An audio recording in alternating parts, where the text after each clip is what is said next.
So last week, I had a friend ask if I could help one of their friends move some stuff. Generally, I don't. I'd say no because, frankly, it's kind of annoying. However, I had actually offered because I knew the girl in question. Well, I don't know her, but she's a friend of a friend. I know the people. It was okay. I'd actually told them if she needed help to let me know. Anyway, um, for the most part, it was your typical drive here, pick shit up, drive over there, drop it off, drive somewhere else, pick it up, drop it off somewhere. None of the stuff was in the same location, which is fine. Whatever. Excuse me. Shit, I don't really want to turn here. Uh,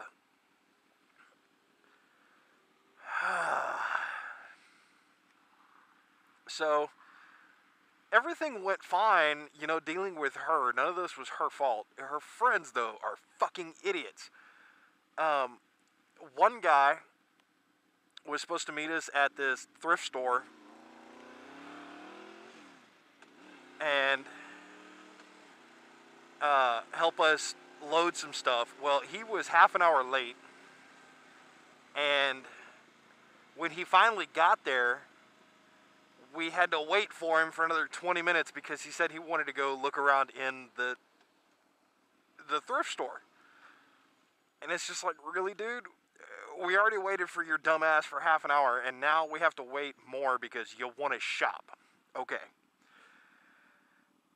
He kept commenting on how she shouldn't be buying any of this stuff because you can make it at home. And it took me a few minutes to figure out exactly what he was talking about, and I realized he was talking about these two tables that we had just picked up from her mom's house. And I was like, dude, just load shit, shut the fuck up, She didn't buy any of this stuff that you're talking about. She picked it up from her mom's house.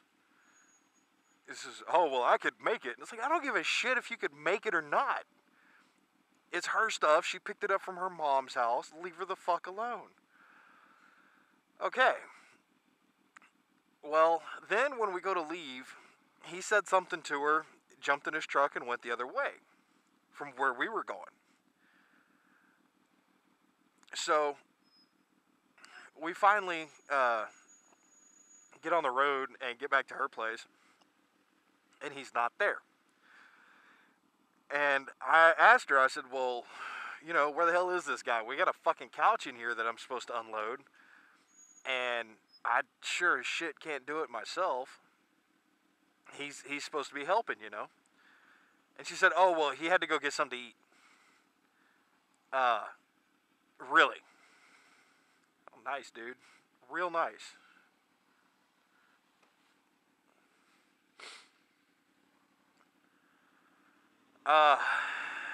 Fuck, I hate people.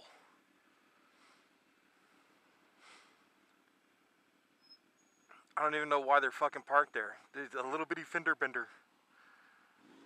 So anyway, he shows up like 30 minutes later talking about how he had to go get something that his wife made it for him to eat because he's on his lunch break from his company, and turns out that the guy fucking owns the company that he works for. He didn't have to do a goddamn thing.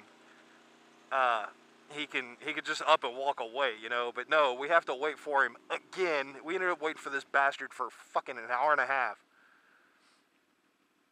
I wanted to hurt the guy. I really did. But he's, 40 years old, and I don't know the girl, or, her mom was there. I don't know her either, obviously. So I'm not going to go picking a fight with what amounts to an old man by comparison. He's like 45, 50 years old. And, me and her in our early 30s.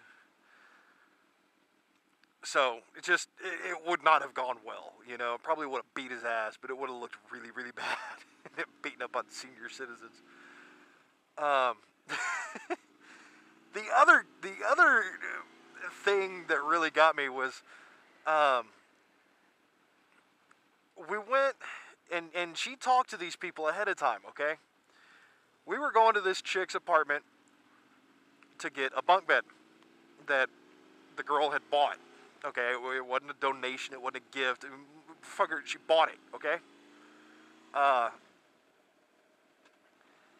We get over there, and they told me that this chick, her husband or boyfriend or whatever, would help me load the bunk bed in the back of the truck. And I'm thinking, well, it shouldn't really be that big of a deal. We get there, guys, in the shower. Okay. What the fuck is he doing in the goddamn shower? They know we're coming. They know what time we're going to get there. You don't need to be clean to help people load a goddamn truck. I don't give a shit what you smell like. You can't smell worse than the inside of your house smells. And frankly, the inside of their house stank. Okay? It just... There's no way this guy could have smelled worse than his own fucking house. Now, putting that aside,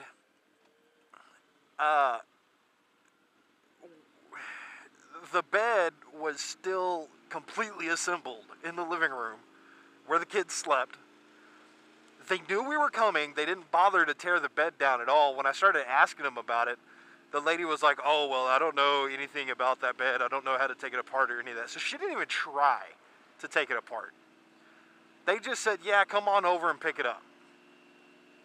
So now we're trying to figure out how to load a fully intact fucking bunk bed into the back of a small truck. I'm going to tell you right now, on the list of shit that's hard to do, that's up there. Fortunately, we found out that the upper half came off the bottom half, and it turned out to be okay. It was still a pain in the ass, but it was okay. By the end of that day, we didn't even get everything done because of all these idiots. It's a cool house. By the end of that day, By the end of that day, I was ready to beat somebody to death. And I felt bad because the girl that I was helping knew that I was really, really pissed off. But I don't think she quite understood that it wasn't her fault. You know, none of it was her fault. She has no control over these people. They're all fucking stupid. I just wanted to reach out and choke a bitch. God, I was pissed. And then Michelle called me that evening, and we were talking, and she was asking me how it was going, and she knew it. She could tell I was really mad, and I'm ranting and raving about these people, and she thought that I was mad at her friend who I was helping move. I was like, no, she's cool. I like her. But, yeah, I don't understand what it is with some